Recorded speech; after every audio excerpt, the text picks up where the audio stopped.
Alain Souchon, ce nom évoque immédiatement une mélancolie douce, des textes ciselés et des mélodies inoubliables. Mais qui se cache vraiment derrière l'auteur de Foule sentimentale? Né à Kienast en 1944 à Casablanca, au Maroc, il arrive en France à l'âge de 6 mois. Son enfance est marquée par un drame. À 14 ans, il perd son père dans un accident de voiture. C'est sa mère qui lui révèle alors que son père biologique était en réalité un autre homme. Une blessure intime qui infusera une grande partie de son œuvre. Avant de connaître le succès, Alain Souchon enchaîne les petits boulots. Il part même en Angleterre, où il travaille dans un pub. C'est là-bas qu'il commence à écrire ses premières chansons, guitare à la main. De retour en France, il peine à percer. Ses premières chansons ne rencontrent pas le public. Il faut attendre 1973 pour que le vent tourne. Il rencontre Laurent Voulzy.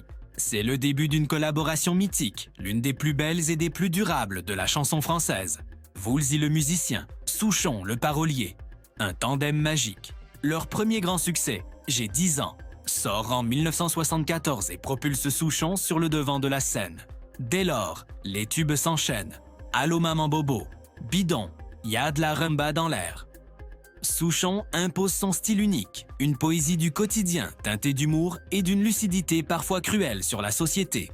Il observe le monde avec une sensibilité à fleur de peau, dénonçant la superficialité, la solitude moderne ou encore les ravages de la consommation.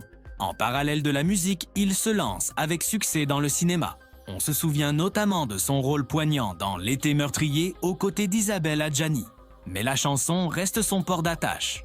Des albums comme C'est déjà ça ou Au ras des pâquerettes deviennent des classiques, récompensés par de multiples victoires de la musique. Aujourd'hui, à près de 80 ans, Alain Souchon continue de composer, de chanter et même de tourner avec ses fils. Il reste cette figure attachante et essentielle de notre patrimoine musical, un poète qui a su mettre des mots sur nos émotions avec une justesse et une élégance rares.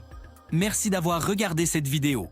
Si vous avez aimé, n'oubliez pas de vous abonner pour ne rien manquer de nos prochains portraits. À très bientôt!